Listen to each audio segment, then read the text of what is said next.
Daredevil born again episode 2 শুরু হয় সদ্য নির্বাচিত নিউ ইয়র্কের মেয়র উইলসন ফিস্কের লাইভ স্পিচের মধ্য দিয়ে। উইলসন ফিস্ক বরাবরের মতো স্ট্রং, কনভিন্সিং, পাওয়ারফুল ভাষণের মাধ্যমে সাধারণ জনগণের একাংশকে তার ভক্ত বানিয়ে ফেলে। তবে যেসব সচেতন মানুষ কিংপিনকে আগে থেকে জানে তারা বেশ ভয় পায়। প্রিয় বাংলাভাষী মার্ভেল ফ্যান, আমি ডেয়ারডেভিল বর্ন এগেইন নিয়ে আমার আগের ভিডিও অর্থাৎ এপিসোড 1 এক্সপ্লেনেশনে দুটো গুরুত্বপূর্ণ ইস্টার এগ বাদ দিয়েছিলাম। ডেয়ারডেভিল বর্ন এগেইন এপিসোড 2 এক্সপ্লেনেশনের শুরুতে বলে দিচ্ছি, এক সময়কার কনভিক্টেড ক্রিমিনাল কিন্তু বর্তমানে নির্বাচনে জেতা উইলসন ফিস্কের মধ্য দিয়ে ডিজনি মার্ভেল মূলত আমেরিকার বর্তমান প্রেসিডেন্ট ডোনাল্ড ট্রাম্পকে চিত্রায়িত করছে।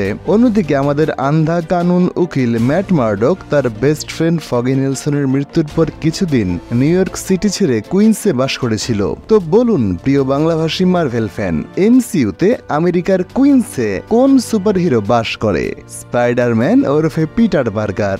এজন্যই তো স্পাইডারম্যান নো ওয়ে হোম মুভিতে আমাদের টম হল্যান্ডের পিটার পার্কারের পক্ষ হয়ে ভেরি গুড লয়ার হিসেবে কুইন্সে দায়িত্ব পালন করেছিলেন ম্যাট মার্ডক। অবশ্য নো ওয়ে হোম মুভির শেষে পিটার পার্কার কুইন্স ছেড়ে নিউ ইয়র্কে চলে এসেছে এবং বেশ ভালোভাবে অপারেটর শুরু করেছে। কিভাবে বুঝলাম?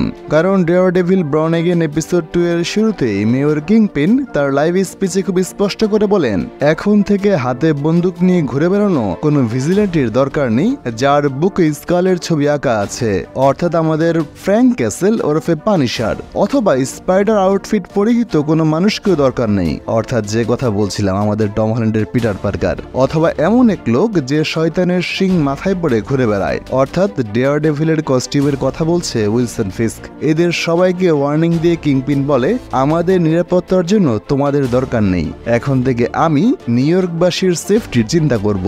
কিংপিনের বক্তব্যের মাঝে পরের সিনে আমরা একজন হিসপ্যানিক মানুষকে দেখতে পাই আন্ডারগ্রাউন্ড ট্রেন স্টেশনের সিঁড়ি দিয়ে নামছেন। হিসপ্যানিক জাতিগোষ্ঠী মানে হলো স্প্যানিশ। প্রিয় মার্ভেল ফ্যান, এই মানুষটির নাম হলো হেক্টর আইলা। তিনি মার্ভেল কমিক্সের প্রথম Hispanic super hero White Tiger. জি প্রিয় দর্শক, আমরা প্রথম এপিসোডের প্রথম সিনে টেলিভিশনে সাদা পোশাক পরা যে ভিজিল্যান্টিকে দেখেছিলাম, হেক্টর আইলা হলেন সেই সুপার হিরো হোয়াইট টাইগার। তবে এই সিনে তিনি নর্মাল ড্রেসে আছেন। আরেকটা বিষয়, ডেয়ারডেভিল বর্ন এগেইনের চলতি সিজনে হেক্টর আইলার চরিত্রে এই যে মানুষটি অভিনয় করছেন তার নাম ক্যামার ডিলস রিস। তিনি সিরিজটি মুক্তির কিছুদিন আগেই দুঃখজনকভাবে মৃত্যুবরণ করেছেন, অর্থাৎ আমরা এই মানুষটিকে লাস্ট বারের মতো স্ক্রিনে দেখছি। যাই হোক, হেক্টর দেখতে পায় প্ল্যাটফর্মের উপর দুজন মানুষ মিলে একজনকে মারছে। হেক্টর দ্রুত ছুটে যায় হেল্প করতে।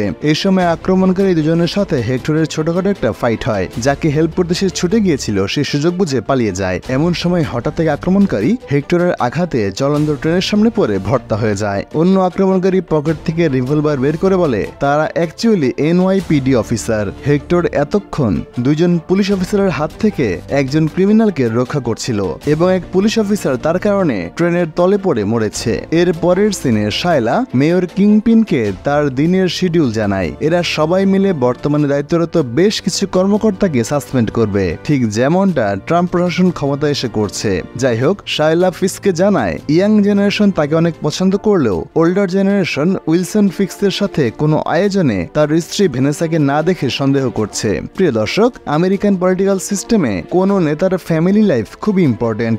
যদি কোনো নেতা দায়িত্বরত অবস্থায় তার পারিবারিক ক্রাইসিস সৃষ্টি করে, সেটা আমেরিকান কংগ্রেস এবং সিনেট মিটিং এ বাজে অ্যাপ্রুভাল রেটিং এনে দেয়। যে রেটিং বেশি নিচে নামলে মেয়াদ শেষ হবার আগেই তাকে পদত্যাগ করতে হয়। সুতরাং ফিস্কের সাথে তার স্ত্রী ভেনেসার পাবলিক অ্যাপিয়ারেন্স খুবই ইম্পর্টেন্ট। ফিস্ক শায়লার কাছে কিছুদিন টাইম চাই এই বিষয়ে।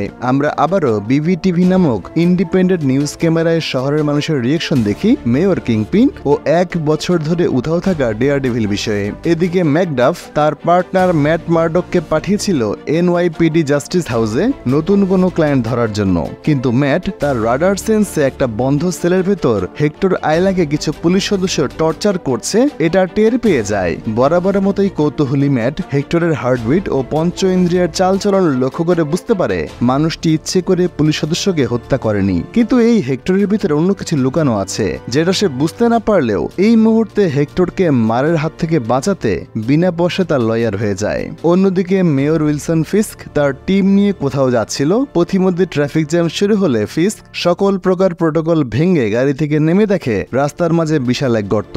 একদল কনস্ট্রাকশন শ্রমিক সরকারি অ্যাপ্রুভালের জন্য ওয়েট করছে। উইলসন ফিস্ক বরাবরের মতো রাস্তায় আটকে থাকা শত শত মানুষের সামনে একটা ডিপ্লোম্যাটিক স্টান্টবাজি করে। কোন রকম ফাইলপত্রের সই ছাড়াই তৎক্ষণাৎ গর্তটি ভরাট করতে শ্রমিকদের আদেশ দেয় সে। মুহূর্তেই টিকটকে বিষয়টা ভাইরাল হয়ে যায়। এদিকে ম্যাটের অফিসের ম্যাকডাফ ও চেরি দুজনে মিলে ম্যাট মার্ডককে বকাঝকা শুরু করে, কারণ সে একজন পুলিশ কিলারের কেস নিজের হাতে নিয়েছে। অতীতে নানা কাজের কারণে ম্যাট মার্ডক নিউ ইয়র্ক পুলিশের বেশ ঘনিষ্ঠ। চেরি রিটায়ার করার পরেও তার জন্য কাজ করছে, সুতরাং একজন পুলিশের খুনির কেস গ্রহণ করায় তাদের কোম্পানির প্রতি বিদ্বেষ সৃষ্টি হবে। কিন্তু একরোখা ম্যাট মার্ডক বলে সে জানে হেক্টর নির্দোষ, সে তাকে ডিফেন্ড করবেই। তবে হেক্টরের কোনো একটা কাহিনী আছে, সেটা বের করতে হবে। যেমনটা ম্যাকডাহি বলেছিল ঠিক তাই ঘটে কোর্টে। পুলিশের পক্ষে কেস লড়তে আসে প্রভাবশালী ডিস্ট্রিক্ট অ্যাটর্নি হকবার্গ, পুরো পুলিশ ফোর্স, জুরি, সাধারণ মানুষ, এমনকি জাজ নিজেও ম্যাটকে উকিল হয়ে হেক্টরের পক্ষে কোনো কথাই বলতে দেয় না। এর উপরে হেক্টরের ফ্যামিলির কেউ সেখানে উপস্থিত ছিল না। হেক্টরের বেল আপিল ক্যান্সেল হয়ে যায়। এরপর আমরা প্রথমবারের মতন বিবিটিভির সাংবাদিককে দেখতে পাই। উইলসন ফিস্কের টিমের ইয়াং মেম্বার ড্যানিয়েল ব্লেককে ব্যবহার করে নতুন মেয়রের সাক্ষাৎকার নিতে আসে বিবি ইউরিক। জি প্রিয় ডেয়ারডেভিল ফ্যান, নেটফ্লিক্স ডেয়ারডেভিলের প্রথম সিজনের শেষ দিকে নিউ ইয়র্ক বুলেটিনের প্রাইম এডিটর বেন ইউরিককে মেরে ফেলেছিল এই উইলসন ফিস্ক। সে বেন ইউরিকের ভাতিজি বিবি ইউরিককে আজ নিজের পাবলিসিটির প্রয়োজনে ইন্টারভিউ দিচ্ছে কিংপিন। বিবি ইউরিকের আসল উদ্দেশ্য আমরা এখনো জানি না,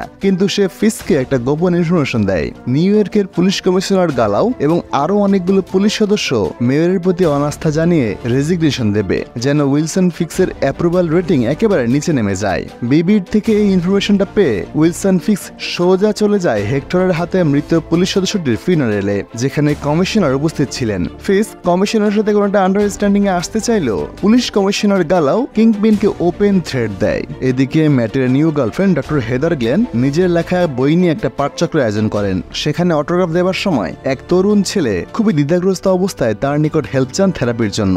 ডক্টর গ্লেন একটা ইমেল অ্যাড্রেস দেন ছেলেটিকে। প্রিয় দর্শক, এই এপিসোডে বিষয়টা ক্লিয়ার করা হলো না, কিন্তু এই ডিস্টার্ব ছেলেটি অ্যাকচুয়ালি মিউজ। ম্যাকডাফ এবং চেরি মিলে হেক্টর আইলার বাসায় যায় তার স্ত্রীর সাথে সাক্ষাৎ করতে। ক্রিস্টিয়ান ম্যাকডাফ তার মেইলি ইনস্টিংকে বুঝতে পারেন হেক্টরের সাথে তার স্ত্রীর মানসিক দূরত্ব অনেক বেশি। অন্যদিকে চেরি বাথরুমে যাবার নাম করে হেক্টরের বেডরুম সার্চ করে এবং এটা বক্সের ভেতর থেকে পেয়ে যায় হোয়াইট টাইগারের সাদা কস্টিউম এবং টাইগার গনলেট। ম্যাটকে খবরটা দিতে সে আগে হেক্টরকে কারাগারে গিয়ে কনফ্রন্ট করেন। এরপর প্রতিপক্ষ উকিল ডিস্ট্রিক্ট অ্যাটর্নি হক সহ জাজের সাথে আলোচনায় বসেন। ম্যাট যুক্তি দেয় হেক্টর হোয়াইট টাইগার হয়ে দীর্ঘদিন মানুষের সেবা করে আসছে, তার পক্ষে অন্যায়ভাবে কোনো পুলিশকে হত্যা করা পসিবল না। কিন্তু পুলিশ যদি আদালতে হেক্টরের সুপারহিরো পরিচয়কে তুলে ধরে তবে একে তো হোয়াইট টাইগারের ইমেজ নষ্ট হবে, অন্যদিকে এই কেসের কারণে হেক্টরের লাইফ আরো ঝুঁকির সম্মুখে পড়বে। জাজ বিষয়টা বুঝে হককে নির্দেশ দেন হেক্টরের ভিজিলেন্টি লাইফ এভিডেন্স হিসেবে গৃহীত হবে না। এদিকে কমিশনার গালাও তার রেজিগনেশন নিয়ে কিংপিনের হাতে দিতে আসে। উইলসন ফিক্স তার ভালো মানুষের মুখোশ খুলে ডিরেক্ট কমিশনারের স্ত্রী এবং সন্তানের ছবি দেখিয়ে তাকে থ্রেট করে। অর্থাৎ কমিশনার গালাও যদি ফিস্কের কথা মতো না চলে, একে তো তার পুলিশ ফোর্সকে ধ্বংস করে দেওয়া হবে, অন্যদিকে কমিশনারের স্ত্রী এবং সন্তানকে খতম করে দেওয়া হবে। হেক্টর আইলাকে আদালতে নির্দোষ প্রমাণ করার জন্য ম্যাট মার্ডক হন্যে হয়ে খুঁজ থাকে সেই ছেলেটিকে যাকে বাঁচানোর জন্য প্ল্যাটফর্মে গিয়েছিল হেক্টর। ম্যাটের সিক্স সেন্স দ্বিতীয় যে পুলিশ সদস্যটি সেই ঘটনায় বেঁচে গিয়েছিল তার উপর সন্দেহ সৃষ্টি করে।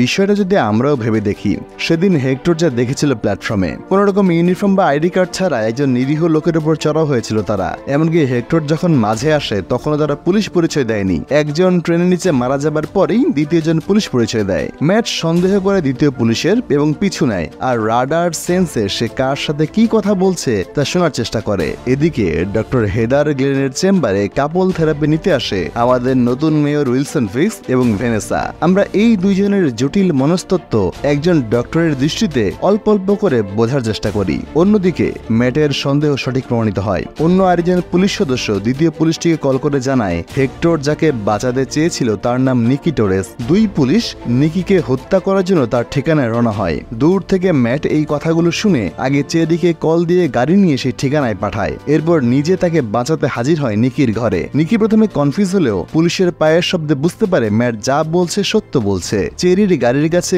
নিকিকে পাঠিয়ে দিয়ে পুলিশের জন্য অপেক্ষা করতে থাকে ম্যাট। কিন্তু এই দুই পুলিশ কোনো অনেস্ট অফিসার নয়। নিকি কোথায় পালিয়েছে তা জানার জন্য অন্ধ ম্যাটকে তারা সেই স্থানে বেদম পেটায়। এরপর সে উকিল এটা জানার পরেও রিভলভার তুলে ম্যাটকে হত্যা করার জন্য। কিন্তু আমাদের ডেয়ারডেভিলকে কি এত সহজে মারা যায়? মুহূর্তেই নিরীহ মার খেয়ে পড়ে থাকা অন্ধ ম্যাট অমিত শক্তিধর অ্যাকশন হিরো হয়ে ওঠে। কিন্তু নিজের আত্মরক্ষা করতে করলেও রাগের বশে 2 অফিসারকে ফ্রিজে এবং টেবিলে মাথা ঠুকে মেরে ফেলে। প্রথম এপিসোডে ডেক্স না মরলেও এবার ঠিকই ডেয়ারডেভিল সত্যি ক্রিমিনালকে জাস্টিস না দিয়ে জানে মেরে ফেলল। ম্যাট রাগে ক্ষোভে চিৎকার করে ওঠে। ডেয়ারডেভিল বর্ন এগেইনের এপিসোড 2 এখানেই শেষ।